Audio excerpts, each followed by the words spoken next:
नमस्कार, एवं उत्तराखंड देख रहे हैं आप। मैं हूं आपके साथ ऋतुश्री पथरिया। खबरों की शुरुआत से पहले एक नजर हेडलाइंस पर। बजट में मिडिल क्लास को बड़ी राहत। सीएम धामी ने की केंद्रीय बजट की तारीफ। बोले मध्यम वर्ग के लिए बड़ी सौगात।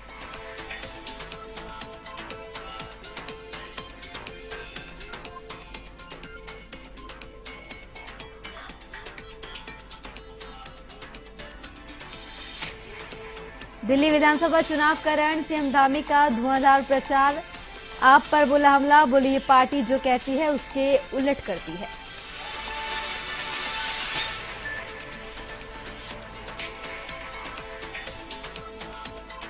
उत्तराखंड के नगर निगम चुनाव संपन्न। कांग्रेस की आपसी गुटबाजी आई सामने। मेयर प्रत्याशी ने नगर अध्यक्ष पर लगाए गंभीर आरोप।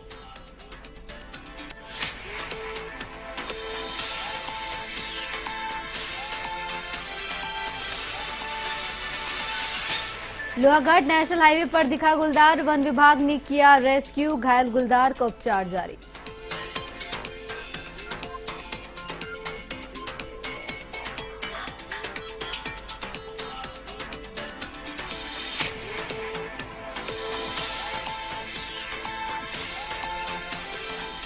बुलेटिन में खबरें विस्तार से। मसूरी नगर पालिका परिषद के निवर्तमान अध्यक्ष अनुज गुप्ता की ओर से पूर्व में की गई कई कार्रवाइयों पर विवाद हुआ था। अब एक ऐसे ही मामले को लेकर जांच शुरू हो गई है। मामला बिना नोटिस दिए रेस्टोरेंट को ध्वस्त करने का है। जुडिशियल मजिस्ट्रेट के आदेश पर पुलिस ने जांच शुरू कर दी है। दरअसल 17 दिसंबर 2022 को मसूरी के मसोनिक लॉन्च बस स्टैंड पर स्थित एक रेस्टोरेंट को जेसीबी से गिरा दिया गया था। रेस्टोरेंट की मालकिन उमावती पुंडीर ने आरोप लगाया था कि उन्हें बिना कोई नोटिस दिए गए रेस्टोरेंट को ध्वस्त किया गया।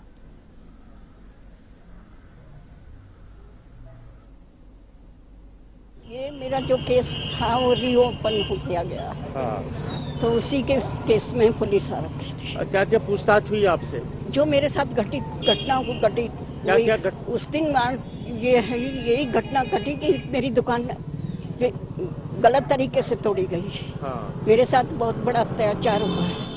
मेरे जेबीसी किसी की दुकान में नहीं चली, मेरी दुकान में जेबीसी क्यों लगाई गई? हाँ। ऐसे मैंने कौन सा गुनाह करा? हाँ। मेरी तो सब जगह से पास हो रखी थी दुकान।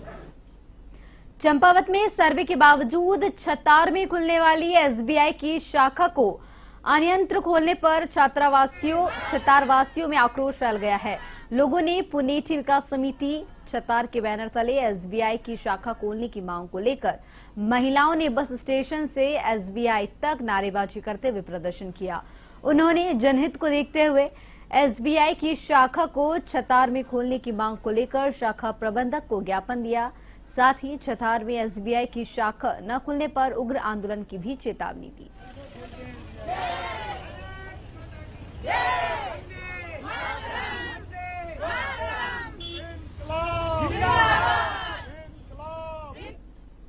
निकाय चुनाव के बाद रुद्रपुर में कांग्रेस की आपसी गुटबाजी सामने आई। मेयर चुनाव प्रत्याशी मोहन खेड़ा ने कांग्रेस नगर अध्यक्ष सीपी शर्मा पर पार्षद के टिकटों को बेचने और भाजपा प्रत्याशी के पक्ष में वोट डालने के गंभीर आरोप लगाए हैं।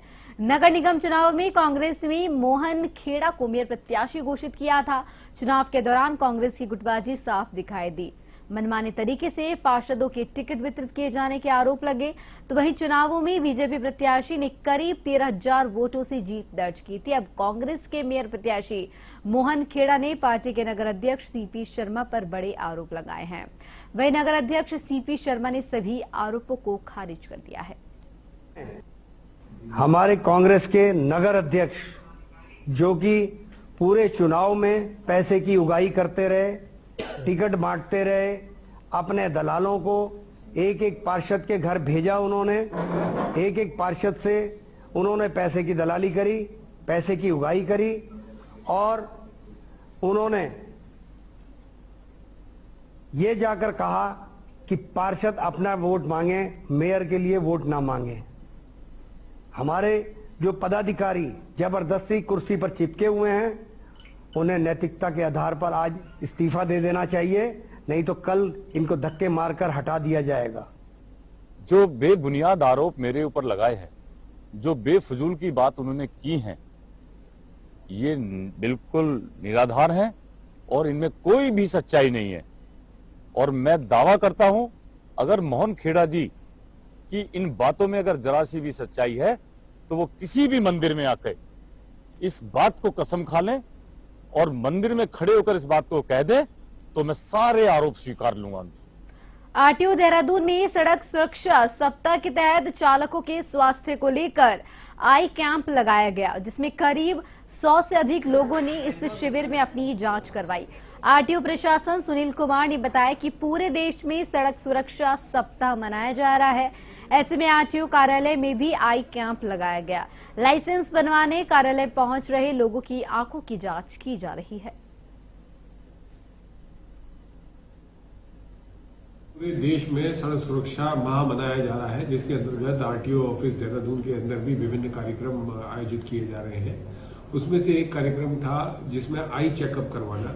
जो कॉमर्शियल गाड़ियों के ड्राइवर हैं उनको हम अपने आरटीओ कार्यालय में उनकी आईज भी चेक करा रहे हैं। साथ में कोई भी व्यक्ति अगर ऑफिस में लाइसेंस के लिए आ रहा है तो उनके लिए भी ये सुविधा है कि वो अपनी आईज को चेक करा सकते हैं। और इसके अंतर्गत सुबह से काफी लोगों ने अपनी आईज चेक कराई है। मेन जो चेकिंग हो रही है वो विजन की हो रही है और कलर ब्लाइंडनेस की। केंद्र के बजट में उत्तराखंड को विशेष पैकेज मिलने का अनुमान लगाया जा रहा है। भाजपा महामंत्री आदित्य कोठारी ने कहा कि देश के प्रधानमंत्री नरेंद्र मोदी उत्तराखंड में 38वें राष्ट्रीय खेलों के शुभारंभ के अवसर पर उत्तराखंड पहुंचे थे, तब उन्हें प्रदेश के प्रति लगाव देखने को मिला। उन्होंने पीएम मोदी की ओर से समय समय पर उत्तराखंड के लिए विशेष पैकेज भी दिए गए हैं। ऐसे में उत्तराखंड के विकास के लिए एक अच्छा बजट मिल सकता है, जो प्रदेश के विकास पर लगाया जाएगा।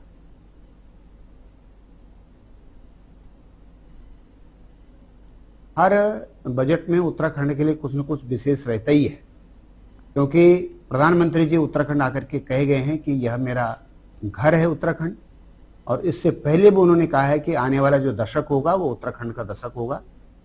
तो इस तरह से देश के प्रधानमंत्री जी का, देश के वित्त मंत्री जी का, गृह मंत्री जी का, रक्षा मंत्री जी का यहाँ विशेष लगाव है। यहाँ की प्रत्येक चीज पर उनका गहरी दिलचस्पी भी है।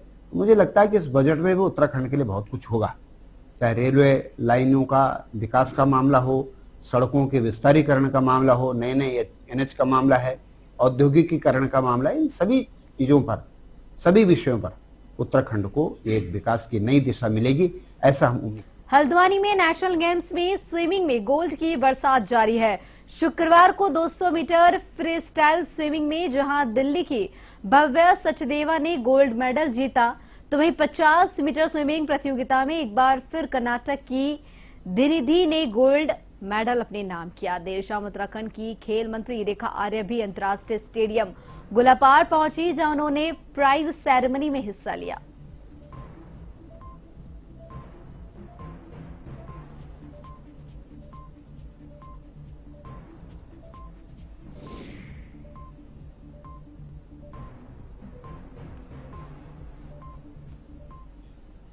चंपावत जिले के लोहाघाट राष्ट्रीय राजमार्ग में ग्रामीणों को घायल अवस्था में एक गुलदार सड़क किनारे बैठा हुआ नजर आया। गुलदार को सड़क पर बैठे देख आने जाने वाले ग्रामीणों में दहशत फैल गई।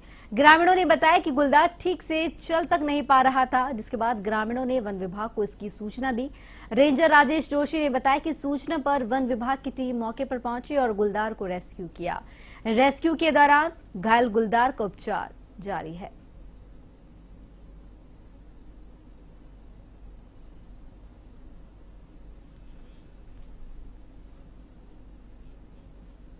पिथौरागढ़ जनपद के लेलू स्पोर्ट्स कॉलेज में नोडल ऑफिसर 38वें राष्ट्रीय खेल सचिव, उत्तराखंड शासन एवं जिलाधिकारी ने राष्ट्रीय खेलों का शुभारंभ किया।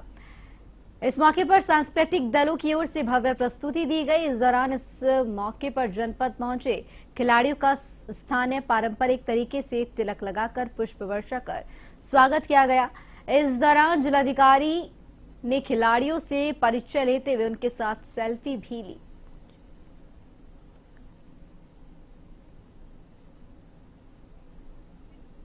तो वो अच्छी गई, मैं उसमें जीत गई हूँ। और अभी आगे लगभग हमारी टोटल 4 फाइट होनी है, 3 और बाकी है। काफी अच्छा रहा और हमारे कोचिंग हमें जो मेहनत की है उसका हमको मिल रहा है। हमने अच्छी प्रैक्टिस की है, हमारी कोचिंग हमें बहुत मेहनत की है तो आगे भी मैं चाहूंगी कि आगे भी अच्छा रिजल्ट होगा। पिथौरागढ़ में पूरे उत्साह का माहौल है। हमारे 38 राष्ट्रीय खेलों में बॉक्सिंग की प्रतियोगिता पिथौरागढ़ में हो रही है। आज से लेकर के 7 तारीख तक विभिन्न मुकाबले होंगे। नेशनल गेम्स के इवेंट बॉक्सिंग की मेजबानी की जिम्मेदारी जनपद पिथौरागढ़ को दी गई है। इसी क्रम में कल फोर्स की ब्रीफिंग करके यहाँ पे लगभग 400 के अराउंड पुलिस बल। हल्द्वानी में जारी 38वें राष्ट्रीय खेलों के तहत आज मिनी स्टेडियम में खेले गए पुरुष फुटबॉल मुकाबले में सर्वसेज ने मणिपुर को 3-2 से हराकर जीत दर्ज की। यह मैच बेहद रोमांचक रहा, जिसमें सर्वसेज ने अंतिम क्षणों में गोल कर मुकाबले को अपने नाम किया। पहले हाफ तक मणिपुर की टीम 2-1 से आगे थी और उसने तेज शुरुआत की थी, लेकिन दूसरे हाफ में सर्वसेज ने जबरदस्त वापसी की। सर्वसेज के खिलाड़ी श्रेयास पीजी ने शानदार खेल दिखाया और 2 अहम गोल कर टीम को जीत दिलाई।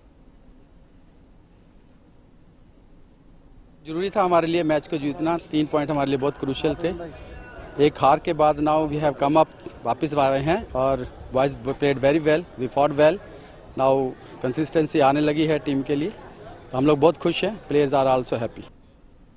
देहरादून विधानसभा आगामी बजट सत्र को पेपरलेस बनाने के लिए तैयारी कर रहा है। इस पर कांग्रेस के प्रदेश प्रवक्ता शीशपाल सिंह बिष्ट ने कहा कि सरकार अगर पेपरलेस बजट लाने की बात कर रही है तो यह तकनीकी युग में एक अच्छी पहल हो सकती है, लेकिन असली सवाल यह है कि बजट प्रदेश की जनता की आशाओं और अपेक्षाओं पर कितना खरा उतरता है।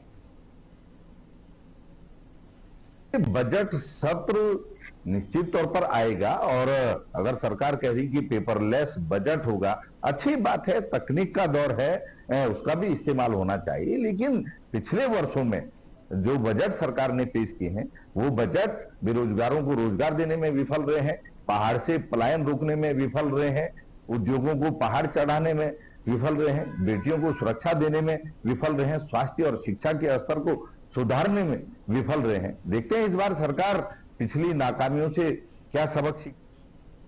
टिहरी गढ़वाल की विधानसभा देवप्रयाग की कीर्तिनगर तहसील में विगत 2-3 माह से उप जिलाधिकारी न होने के कारण दूर दराज से आने वाले ग्रामीणों को बेरंग वापस लौटना पड़ रहा है।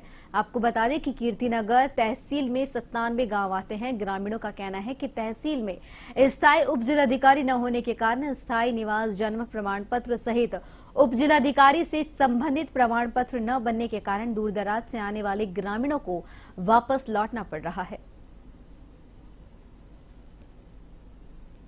दिनों से लगभग 2-2.5 महीने से यहाँ पे एसडीएम नहीं है, जिसके कारण यहाँ पर मूल निवास हो गया, चाहे जन्म प्रमाण पत्र हो गया, ये इससे जो नहीं बन पा रहे हैं, जिससे जनता को जो है उल्टे पांव वापस जाना पड़ रहा है।